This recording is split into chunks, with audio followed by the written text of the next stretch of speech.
Good evening friends, Kubera channel స్వాగతం. So మనము ఇప్పుడు వచ్చేసి కొన్ని ఇంపార్టెంట్ అప్డేట్స్ చూద్దామండి. ఇంపార్టెంట్ అప్డేట్స్ చూసి రేపు మార్కెట్ ఎలా ఉండొచ్చు అనేది చూద్దాము. నజారా టెక్నాలజీస్ మనం చూసినట్లయితే రాకేష్ జుంజునవాలా లింక్డ్ ఎంటిటీ ఎవరైతే ఉన్నారో వాళ్ళు 13 lakh షేర్స్ అనేది మనము ఇక్కడ సెల్ చేస్తున్నట్లుగా చూస్తున్నాము. సో ఎప్పుడైతే మనకి మార్కెట్లో ఇంత హ్యూజ్ అమౌంట్ మనకి షేర్స్ వచ్చేసి అమ్మేస్తూ ఉంటారో, బల్క్ డీల్ జరుగుతూ ఉంటుందో ఆటోమేటిక్గా ఆ యొక్క స్టాక్ మీద మనకు వచ్చేసి నెగిటివ్ ఇంపాక్ట్ అయితే ఉంటుంది. ఓకే, సో నజారా టెక్నాలజీస్ కొంత నెగిటివ్ ఇంపాక్ట్ అయితే ఉంటుంది. నెక్స్ట్ ఇండిగో షేర్స్ వచ్చేసి 6% దాకా పడింది. యాజ్ ప్రమోటర్ ఎవరైతే ఉన్నారో వాళ్ళు $1 billion మనకు వచ్చేసి డాలర్ స్టేక్ వచ్చేసి సెల్ చేయబోతున్నారు. సో మనము ఇందాక డిస్కస్ చేసాం కదా, ఎవరైతే ప్రమోటర్స్ ఎవరైతే కొంత పర్సెంట్ స్టేక్ సేల్ చేస్తూ ఉంటారో ఆటోమేటిక్గా నెగిటివ్ ఇంపాక్ట్ అయితే షేర్ మీద పడుతుంది. నెక్స్ట్ మనకి అంబానీ గారు వచ్చేసి రిలయన్స్ అధినేత ముఖేష్ అంబానీ గారు 3.6% స్టేక్ వచ్చేసి ఏషియన్ పెయింట్స్లో సెల్ చేశారు, గివింగ్ 23% రిటర్న్. సో ఈయన వచ్చేసి 2008 క్రైసిస్లో ఇన్వెస్ట్ చేశాడు.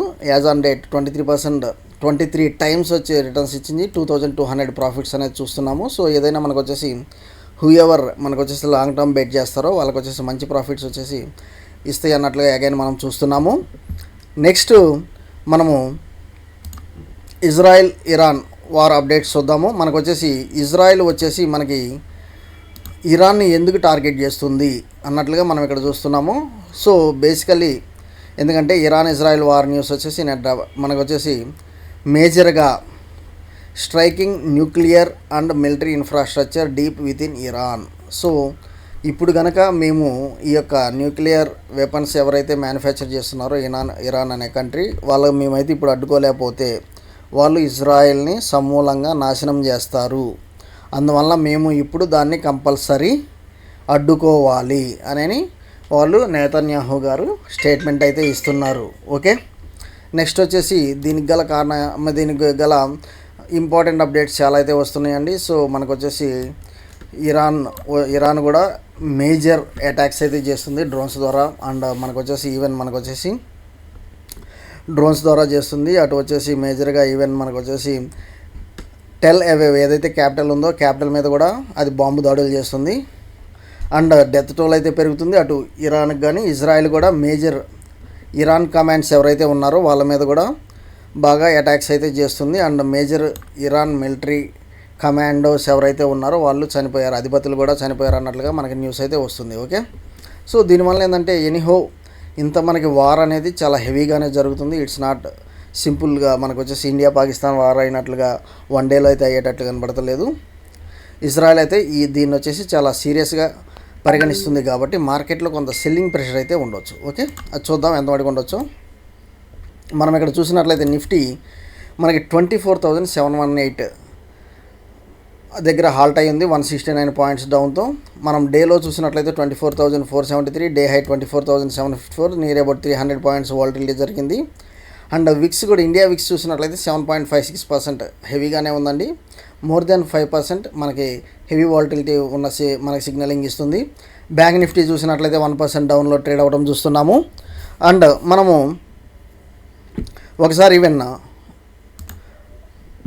గ్లోబల్ క్యూస్ కూడా చూద్దాము. మనకి ఇంగ్లాండ్ వచ్చేసి ఎఫ్టీఎస్సీ కానివ్వండి, డాక్స్ కానివ్వండి, క్యాక్ కానీ ఇవి చూసినట్లయితే మనకి సో నియర్ అబౌట్ 1% మనం ఇక్కడ డౌన్ సైడ్ ట్రేడ్ అవ్వడం చూస్తున్నాము.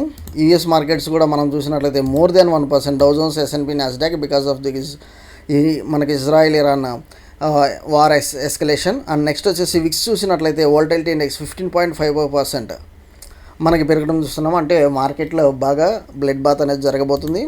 ఈవెన్ క్రూడ్ ఆయిల్ చూసినట్టయితే బికాజ్ మిడిల్ ఈస్ట్లో ఎప్పుడైతే టెన్షన్స్ ఉంటాయో, ఒక తమ్ముళ్ళు గుర్తుపెట్టుకొని, మిడిల్ ఈస్ట్లో ఎప్పుడైతే టెన్షన్స్ ఉంటాయో ఆటోమేటిక్గా క్రూడ్ ఆయిల్ ప్రైస్ అయితే విపరీతంగా పెరుగుతుంది. So crude oil commodity trade చేసేవాళ్ళు ఇప్పుడు మంచి కాల్ ఆప్షన్ బై చేసుకొని పెట్టుకున్నట్లయితే మీకు మంచి రిటర్న్స్ అయితే రాబోతున్నాయి. ఓకే, అండ్ మనం లెవెల్స్ ఒకసారి చూద్దాము. సో రేపు వచ్చేసి నేను లెవెల్స్ మనం చూసినట్లయితే నేను ఒకవేళ మార్కెట్ కనుక బై మిస్టేక్ ఫ్లాట్ కనుక ఓపెన్ అయితే మాత్రం 24,650, నేను వచ్చేసి 24,650.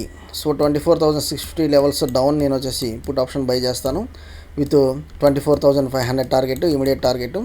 అప్ సైడ్ అయితే మాత్రం మనకు వచ్చేసి 24,800 లెవెల్స్ ఎప్పుడైతే మనకి క్రాక్ అవుతాయో అప్పుడు నాకు వచ్చేసి 25,040 దాకా స్కోప్ ఉంది. ఏదైనా మార్కెట్లో ఒక 300 పాయింట్స్ వాలటిలిటీ అయితే ఉండబోతుంది. 300 పాయింట్స్ వాలటిలిటీ అయితే ఉండబోతుంది, ఎందుకంటే విక్స్ కూడా చాలా హెవీగా పెరిగింది కాబట్టి. ఓకే, నెక్స్ట్ బ్యాంక్ నిఫ్టీ చూద్దాము. బ్యాంక్ నిఫ్టీ నేను పై టార్గెట్ వచ్చేసి 56,600 దాకా నేను ఇక్కడ చూస్తున్నాను.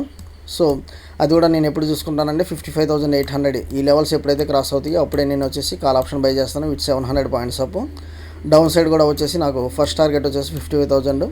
సో 55,400 ఎప్పుడైతే డౌన్ సైడ్ క్రాస్ అవుతూ ఉంటుందో సో మనకు వచ్చేసి ఆటోమేటిక్గా ఇక్కడ చూసినట్లయితే 55,500 రౌండ్ ఫిగర్ ఉంది. సో ఫస్ట్ వచ్చేసి మనకు 55,500 టెస్ట్ చేస్తుంది. దాని తర్వాత అగ్రెసివ్ సెల్లింగ్ అయితే మాత్రం 55,400 లెవెల్స్. దెన్ మనకు వచ్చేసి డౌన్ సైడ్ వచ్చేసి 55,000 మనకి రౌండ్ ఫిగర్ టార్గెట్ అయ్యే ఛాన్స్ ఉంది. ఏదేమైనా మనకి బ్యాంక్ నిఫ్టీలో వచ్చేసి 1000 పాయింట్స్ వాలటిలిటీ అయితే ఉండబోతుంది. ఓకే, సో ఎందుకు అనేది కూడా మనం చెప్పాము. ఎందుకు అని అంటే మనకు వచ్చి ఇక్కడ చూడండి విక్స్ వచ్చేసి మోర్ దాన్ 15% ఇక్కడ చూస్తున్నాము. మనకి ఇండియా విక్స్ వచ్చేసి మోర్ దాన్ 7% మనం ఇక్కడ చూస్తున్నాం. ఓకే, సో హెవీ వాలటిలిటీ అయితే ఉండబోతుంది. జాగ్రత్తగా అయితే పొజిషన్ అయితే ట్రేడ్ చేయండి. ఓకే, మోస్ట్లీ సెల్లింగ్ సైడ్ ఉండడానికి చూడండి. లేదు మార్కెట్లో ఒకవేళ మొన్నట్లాగా గ్యాప్ డౌన్ కనుక ఓపెన్ అయితే మాత్రం పొజిషన్ జాగ్రత్తగా తీసుకోండి.